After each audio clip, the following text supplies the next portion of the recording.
You guys make your way back to your seats. I want to ask you to take your Bibles, and I want you to turn with me to Matthew chapter 17. Matthew chapter 17. I'm going to start in verse 14. As you're turning there and you're finding it, I'm going to go start reading. When you get there, you just catch up with me, okay?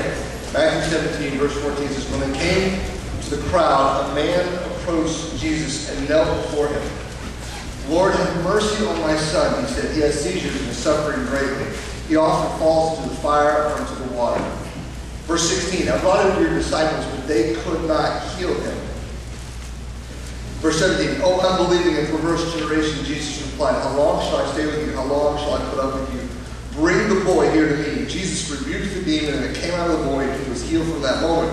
Then the disciples came to Jesus in private, and they asked, why couldn't we drive it out? He replied, because you have so little faith. To tell you the truth, if you have faith as small as a mustard seed, you can say to this mountain, move from here to there, and it will move. Nothing will be impossible for you. I became a dad 11 years ago. My son Jake, 11 years old, and part of the fun of being a parent, you're going to learn this one day. I just love this part of it, is that you get to watch your child grow and develop, and they kind of take on their own personality. They take on their own characteristics. They begin to exhibit strengths and abilities and passions and talents that you never had. And as a parent, what you do is you just can't help it. You look ahead into that child's life, and you just imagine them taking those abilities and using them in the world. And so every time Jake would start something new or learn something new, I would just get excited. I would look into the future. I would project how he could do that and how he could use that. And so Jake, of course, when he starts talking and just starts forming sentences and putting thoughts together, I'm just amazed by some of the things that come out of his mouth. And I remember this one time we were at this event, and Leslie told me, my wife Leslie, she told me later that while I was preaching, Jake was in a back room with her, and he heard me just through the walls. He said, Daddy, preach. And she said, yeah, Daddy's preaching. And he goes, I preach. She said, really? Show me how. And so he steps up on a chair and looks out at this empty room and just goes, preach. Preach, preach, preach, preach, preach, preach. Amen. And I heard that story, and I thought, oh man, that's awesome. I mean, Jake is going to be a preacher, right? Well, when he turned 4, Jake's grandparents got him a ball and tee set, like for a t-ball, and it came with a bat and plastic balls and all this stuff. And so he loved it. So we would stand in the backyard. And I would sit there as long as I stood there and just kept putting the ball on the tee. He would stand there and he would just drive that ball all over the backyard. And I mean, even there at 4 years old, he had his hands together. I mean, he really kind of had some great form.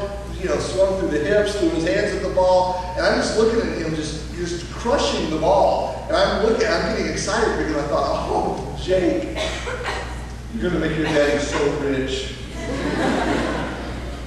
Guys, that's the fun of it. The father that we meet in this story, though, he doesn't have that opportunity. See, his son is suffering from something that no one can help him with. And I'm convinced, as I read through the story and I think about this father, I'm convinced he's a good dad. And he has done everything he possibly can. He has exhausted every option that was available to him to find healing for his son, to find help for his boy. But nothing changed. And every night he lays his head on his pillow, he looks across the room, and he sees his boy, and he knows it's not going to get any better. That tomorrow will be just like today, and just like the day before that, the day before that, the day before that. And there's this fear in his heart because he knows that when he dies, there's no one there to protect him and no one there to provide for him. And the way that he is suffering, he knows his son won't be able to have a family. His son won't be able to hold a job. He's going to be cast out of society. He's going to probably end up on the fringes of culture, just begging for whatever anybody will throw his way. And that breaks the father's heart. to know that his son has no future. And then somewhere along the way, we don't know how, we don't know when, we don't know the situation or the circumstances that it happened in, but we do know that the Father hears about a man who's doing the most amazing things. This man, Jesus, he's causing the lame to walk. And he's causing the blind to see. He's causing the deaf to hear. And he begins to think, what if? What if somehow, some way, I got my son to this guy Jesus, and what if he healed him? And so maybe for the first time in a long time, there's a little hope that ignites in his heart, and he packs everything up, and they go one more time. They've got one more trip in him. And they go and they look for Jesus. They go on search for Jesus, and he's dragging his son along, looking for the one man who can change his situation. And that's where we meet him there in Matthew 17, verse 14. Let me read it again. When they came to the crowd, a man approached Jesus and knelt before him. Lord, have mercy on my son. He has these seizures. He suffers greatly. He often falls into the fire or into the water. He says, I brought him to your disciples, but they could not heal him. Now let's be clear. When it says they came to the crowd, it's not talking about the man and the son. It's talking about Jesus and two of his closest disciples. Because when you turn back a few verses, what you'll see is that Jesus has just come from the top of what is called the Mount of Transfiguration, where he has been on there and he has received his final orders for his ministry. God has just sent him out to the last stage, the last chapter of his ministry on earth. And he's revealed himself to him. And so Peter and John were there, and they've come down off of the mountain. So here they are coming down off of the mountain. And as they're coming down off of this literal mountaintop experience, this man comes up to Jesus and he says, hey, can you help me? Can you help my son? He has these seizures. He suffers. But then in verse 16, guys, verse 16 is the key that unlocks the whole passage. Verse 16 says very clearly, I brought him to your disciples, but they could not heal him. What that tells us is very interesting, is that the Father went searching for Jesus, right? He went looking for Christ in order to find some help. And so here he comes, and what he finds, though, is his disciples. And they're all kind of grouped up. The guys that are left behind, they're waiting at the base of the mountain for Jesus and Peter and John to come down, right? And so they're there. And the Father says, I brought him to your disciples, but they cannot heal him. But understand something. Jesus was not standing in the middle of the disciples. He was not with them when the Father approached them. What that tells us is significant in that the Father recognized the disciples even though Jesus was not there. He knew who they were. He knew who they followed. He knew what they believed. Even though Jesus was not standing in the middle of them, he still knew them. And it's also interesting, is though even though Jesus was not standing right there in the middle of all of them, he saw them for who they were. And not only that, listen to this. He had an expectation that because of who they were, they would still have an ability to help him. So I just imagine him walking up with his son, and he's looking around, and he's been told, yeah, Jesus is just right down the road there. You'll go find him down there. So he walks up, and he sees this group of men, and he's looking for this guy, Jesus. And he doesn't see him, but he sees these guys, and he says, oh, hey, those are his followers. Those are his disciples. I don't see Jesus, but I see his people. They should be able to help me. So he has this expectation of them, that they should offer him something that he cannot find anywhere else, just simply for the fact of who they are. But look at verse 16. I brought him to your disciples, but they could not heal him.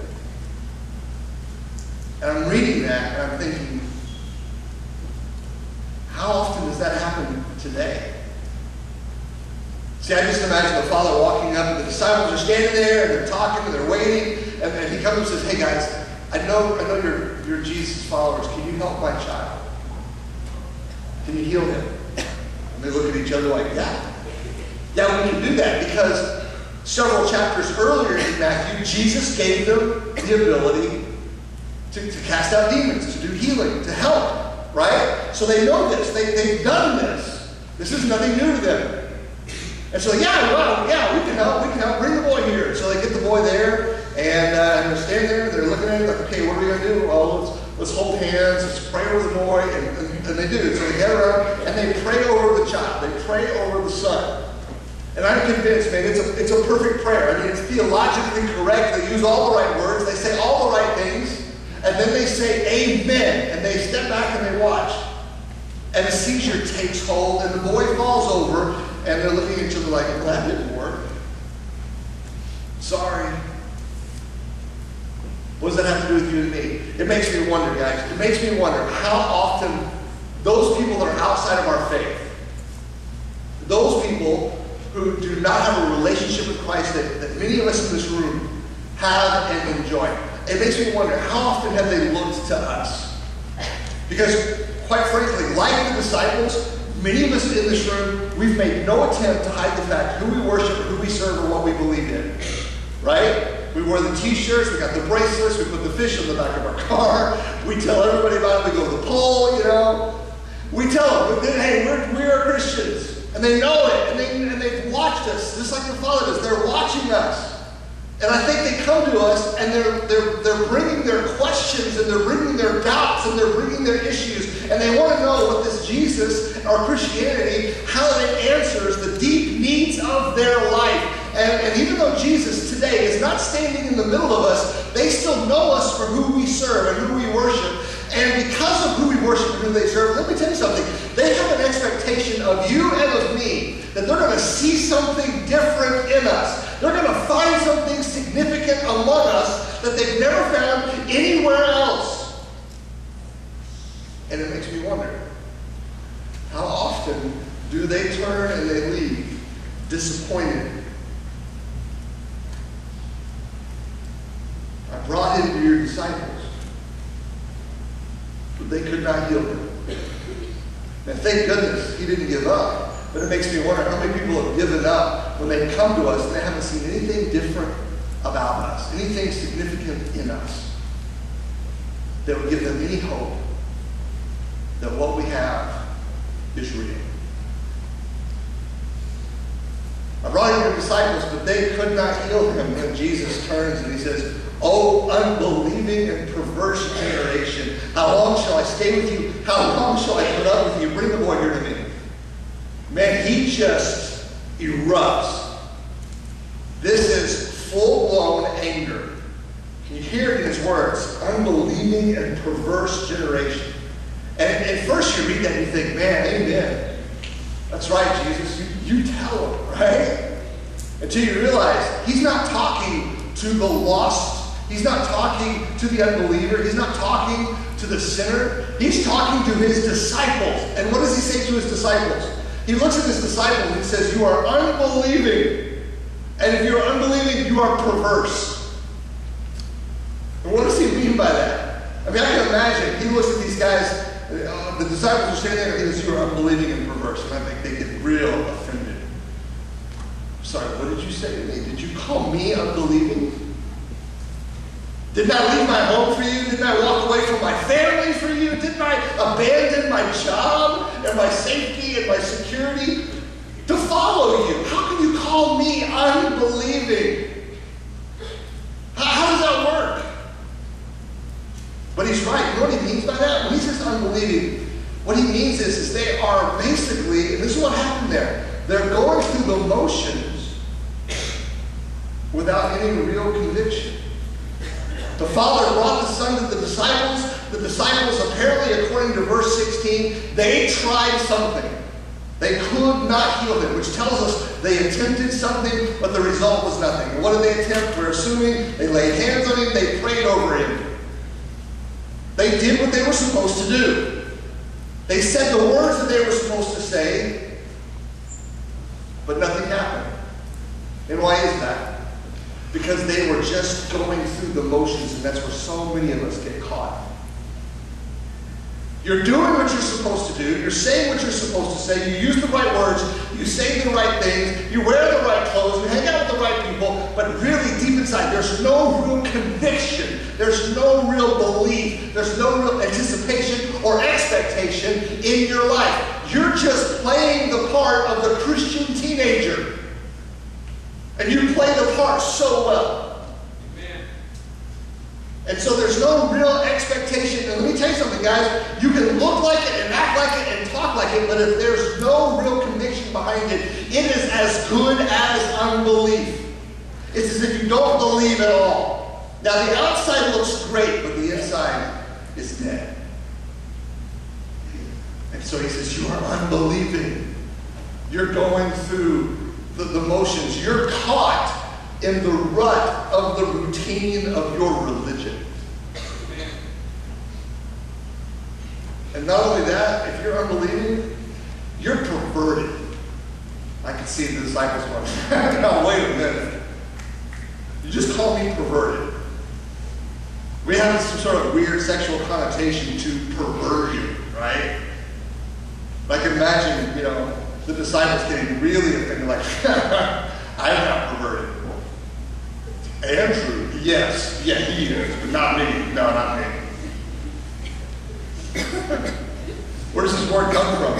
The word perverse comes from a term that was frequently used in connection to pottery. How does this work? Okay. An image made of clay is very fragile.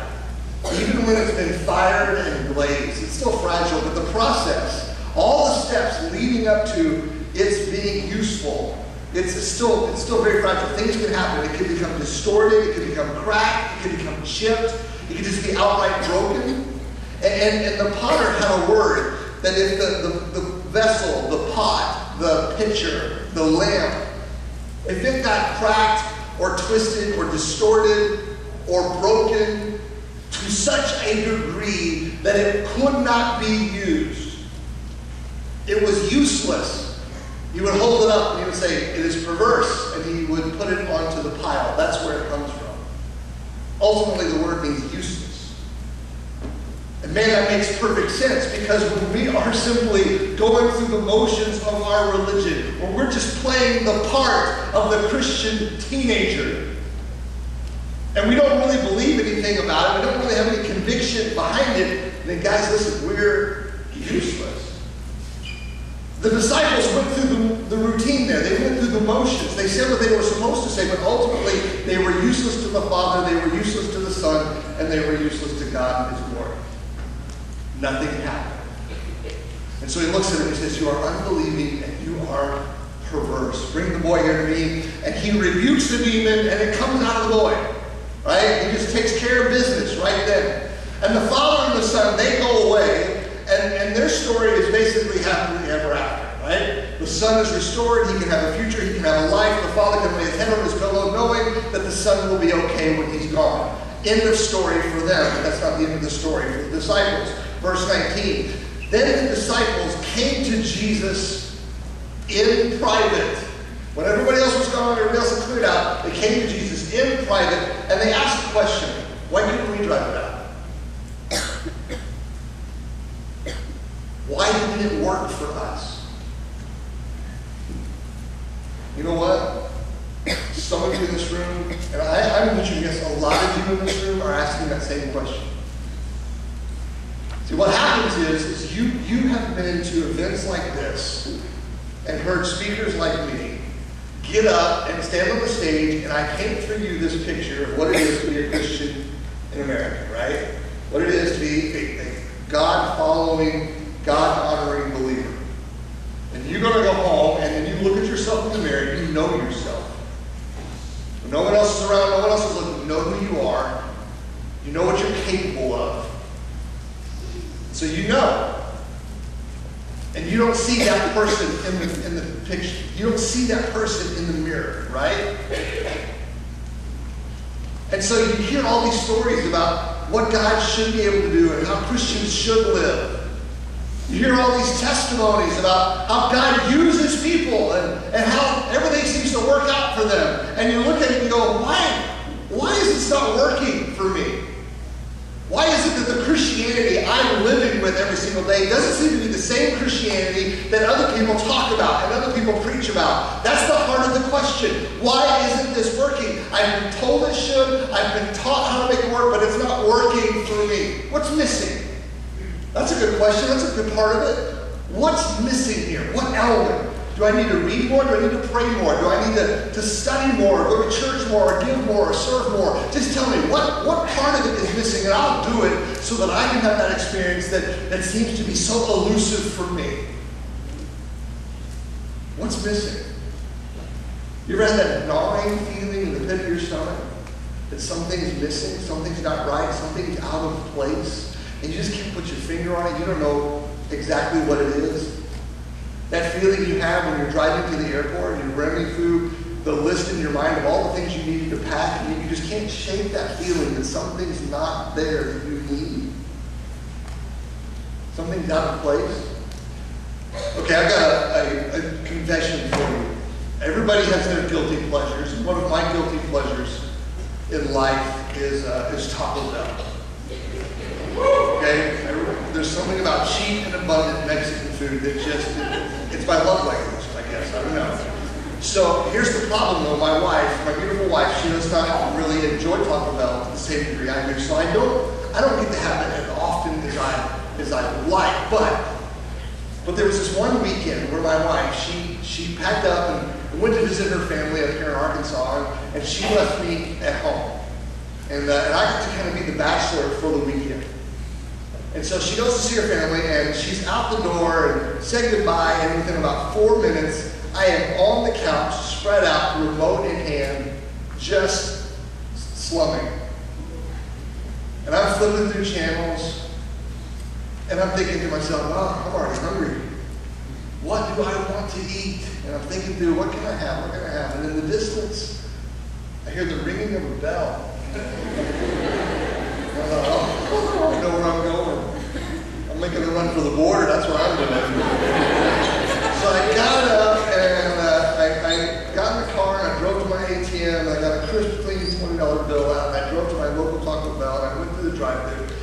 And man, I know I've got a whole weekend just to myself. And so I ordered a mess of food. I ordered a veritable feast of Taco Bell. More food than anyone human can consume. So I ordered all this food. I pull up to the window. I gave her my 20. She gives me $1.50 back in change. Right? And then I'm heading home with my Taco Bell. I'm heading home for my feast. I cannot wait. So I pull into the driveway. I turn the car off. And I go to grab my bags. And I'm looking at the floorboard. The floorboard's empty. The seat's empty. I look in the back seat. It's empty.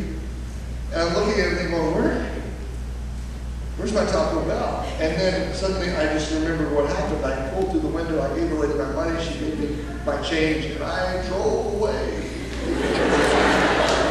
Just drove away. Thank you! Yeah. And just drove away, left my food there. Now, okay, let me just take a little bit of a breather here, a little bit of a break. You're going to say, well, what'd you go back and get it? No, I was too embarrassed.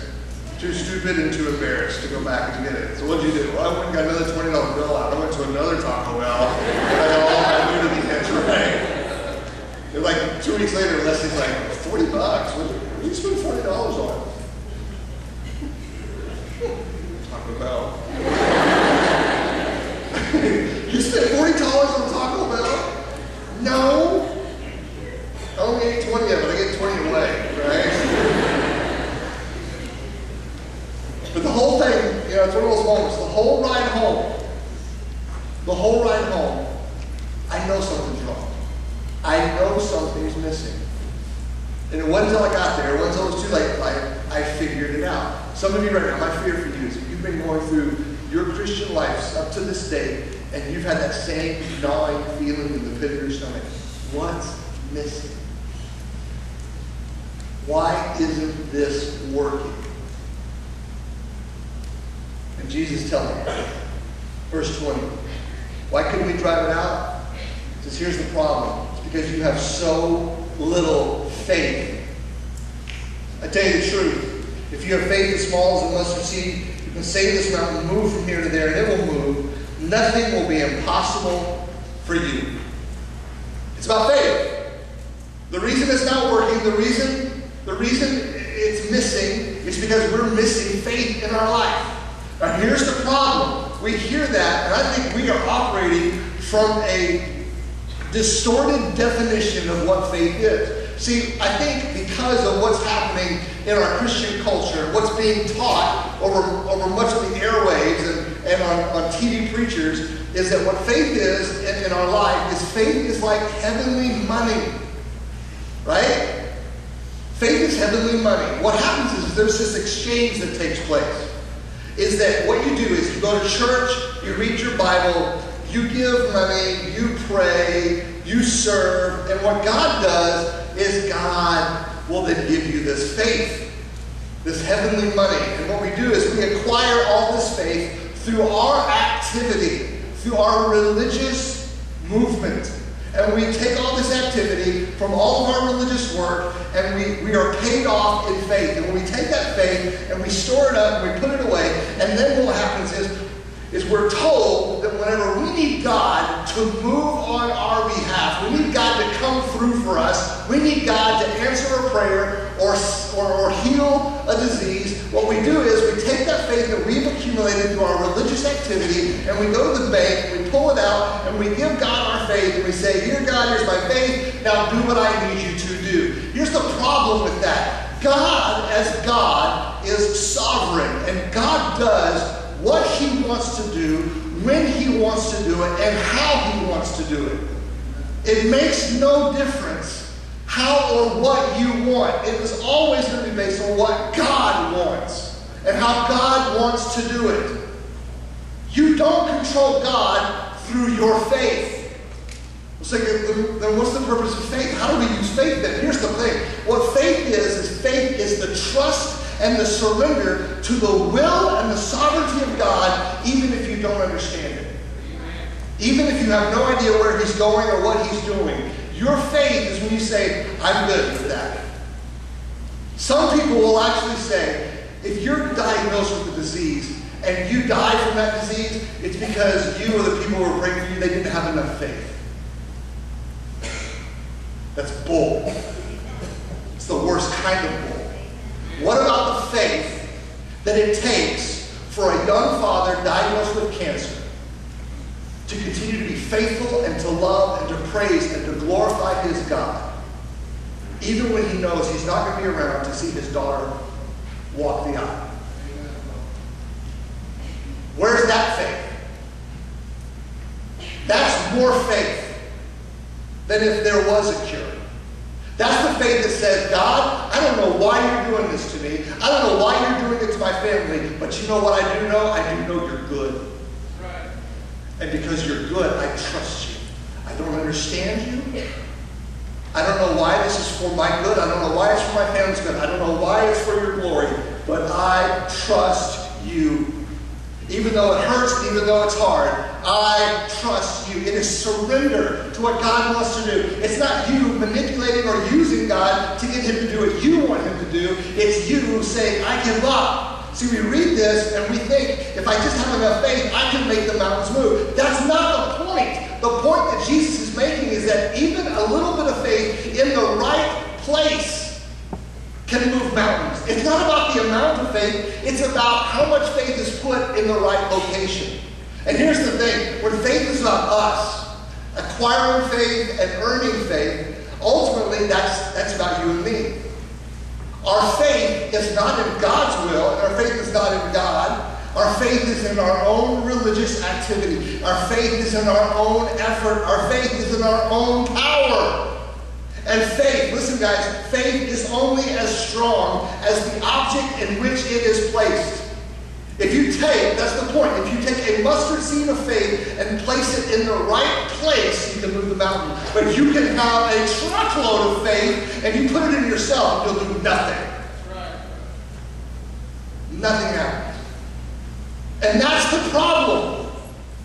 Because the disciples, they betrayed where their faith actually was when they asked the question. What did they say? Why couldn't we drive it out? Because you never could drive it out. It was never within your ability. It was never within your gifting. You don't drive out the demons. You don't save. You don't move. You don't initiate the miraculous. I do. And I may choose to do it through you, but I'm the one that's still doing it. Right. See, here's the problem. Their faith was in the activity, but not in God. And that's where some of us are right now. Why is this not working for you? Because the faith that you have is not in Jesus Christ. The faith that you have is in religion. It's in your effort. It's in your own power. It's in your own activity. Your faith is in the fact that you're here on Sunday and Wednesday. Your faith is in the fact that you know how to say the right things and you know the right language to use. Your faith is in the fact that you've been in that water. That's where your faith lies. And so your faith is in your own activity, what you're doing for God. Let me tell you something, students. It's not what you do for God. We put our faith in what God has already accomplished for us. And what God accomplished for us is in Jesus Christ. It is set, it is done. You have nothing to bring to the table. You have nothing to add to it other than just the absolute surrender of all that you are.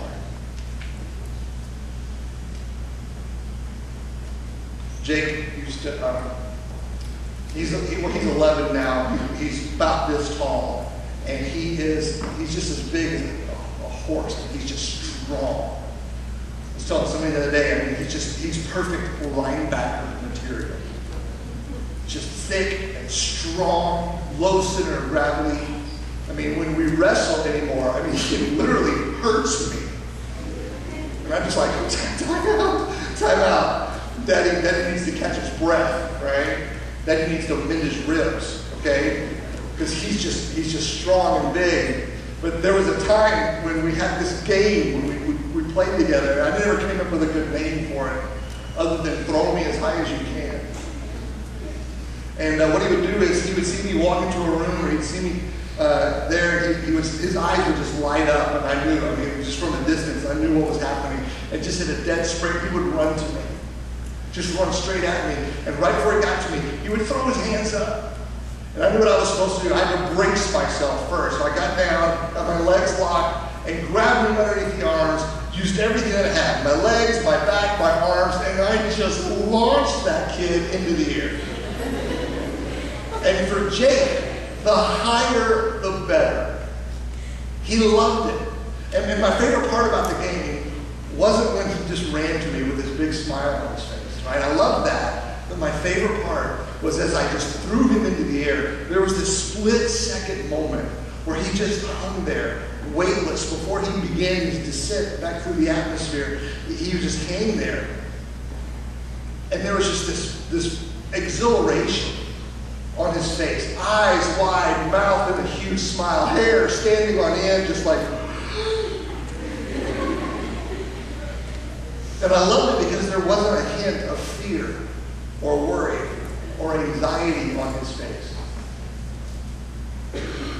You know why? Because he trusted me. And why did he trust me? Because in all that time, in all those moments, I never dropped him. I never, in any moment, run to me. I just threw him in the air. Like, hey, what I was saying about that, like, oh, don't tell your mother, okay?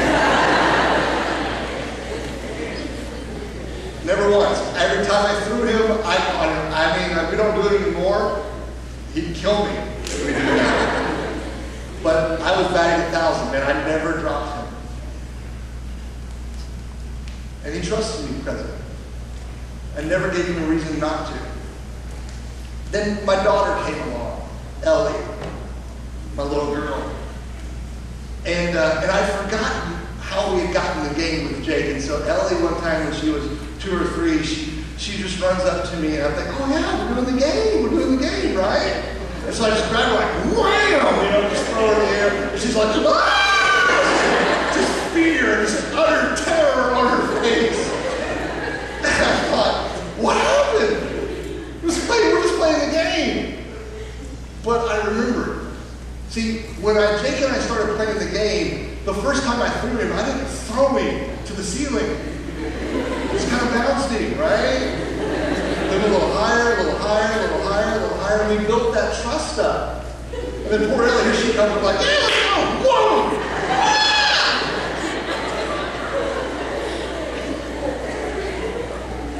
The reason I say that is because that's exactly how our relationship with God works. See, sometimes I think we're afraid to trust God because if we're afraid to trust Him, we think we're going to run to Him and He's just going to go.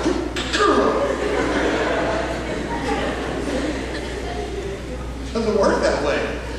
God brings us along just like a father does with his child. And what we'll do is we'll trust Him and He'll throw us a little bit. And a little bit, and a little bit. And He's going to grow our faith. You understand? So I think sometimes students, you're afraid to release yourself to God because you're thinking, gosh, at 16, I'm going to release myself to God. I'm going to wake up in Africa.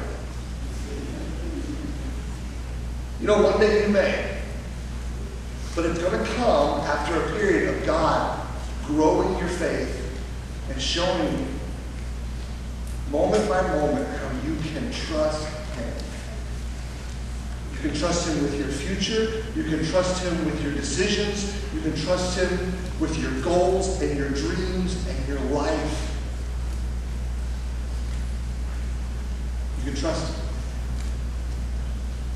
So stop trusting in being religious, and stop trusting in the t-shirts and the bracelets, and stop trusting in the fish in the car and in the water. Stop trusting in the fact that you've been to camp for 6 years and you've gone to every now and every retreat. Stop trusting in the fact that you've done mission trip after mission trip. Stop trusting in your religious activity and start trusting in God and what He's accomplished for you. And let Him grow that faith in you where He will use you and take you. And wherever He throws you, ultimately, wherever He throws you, you know what? You're going to be all right because wherever God throws you, He's going to be there to catch you. Let's pray together. Some of you tonight, this spoke to you in a way you weren't expecting. And you realize tonight, man, I've never placed my trust in what God did for me on the cross. I'm kind of a cultural Christian. It's just kind of what I know. It's what we do around here. I know how to use the language. I know how to pretend. If somebody would ask me, I'd say, yeah, I'm a Christian. But, you know, I've never given a moment where I've just abandoned my life in the pursuit of God. I've never fully trusted in what He's already accomplished for me through the cross. And I need that now. Some of you are thinking right now, that's what I need. That's what's missing. I don't need more religion. I don't need more activity. I don't need more church. I need more Jesus. If you realize that and you want that, I want to give you a chance to have that this evening. So with your heads bowed, eyes closed, it's going to look just like we did last time. I'm going to lead you in a quick prayer. So if that's true tonight for you, pray with me right now. Just say it. Dear God, tonight I realize that my trust has been in everything but you. My trust has been in my activity. My trust has been in religion. My trust has been in my own effort.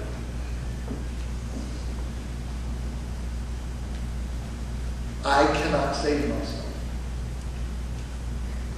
I need you to forgive me. I need you to save me.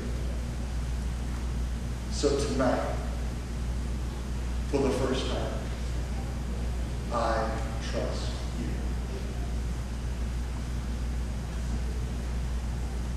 If you prayed that prayer just now, I want to invite you just to let me know, just like we did last time. I want you to let me know by looking at me. Wherever you are, just look up. I'm not going to ask you to do anything. Just look up so I can know who I'm talking to. Okay? Those of you that are looking at me right now, let me tell you what I'm going to ask you to do next. And remember, we're not manipulating you. We're not trying to embarrass anyone. And I wouldn't ask you to do this if it were not important. But in just a moment, I'm going to ask you to stay where you are and just go to the back of the room through those doors. Let me tell you why. Number one, you're a new person.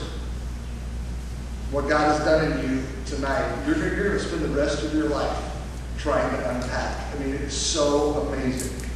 But I want you to take your first steps tonight. I know you've got some questions. I know you want to know what's next. as you seek to trust Christ, as you seek to follow the Lord. You don't know what's next now. What do I do now? So I'm going to invite you just to go to the back, and you're going to meet with someone who's been a Christian for a little longer than you have, and they're going to help you just to take those first steps. You understand? Second reason is this. You're not the same. You're a new person. You're a new creation. And you get a chance to let everybody know that I may have come in here as one person, but I'm leaving as another. I am not the same anymore. So those of you that are looking right now, you understand what I'm asking you to do, and you understand why I'm asking you to do it. I'm going to say just at this moment, right now, will you stand, make your way to an aisle, and head to the back door, just so we can connect you with some adults that can help you just process some of this information.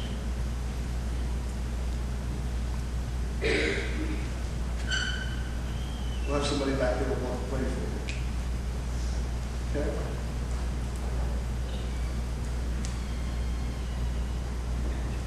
That's awesome. Anybody else? Father, we thank you for this moment. We thank you for what it means, for how you've moved. You've challenged us. You've convicted us. God, we ask you to help all of us take that next step, whatever it may be this week. We pray this in Jesus' name. Amen.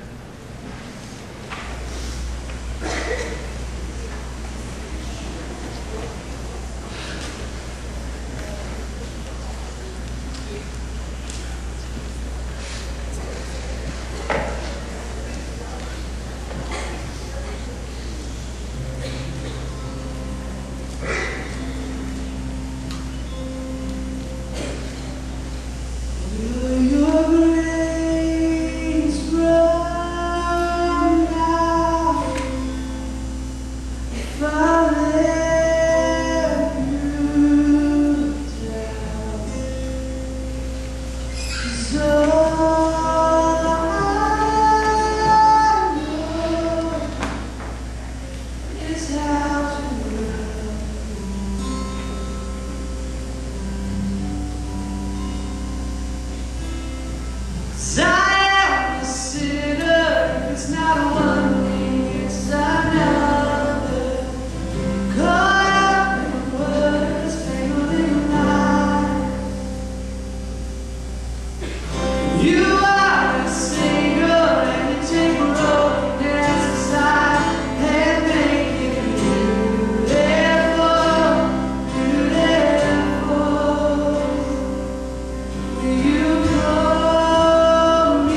Here we go.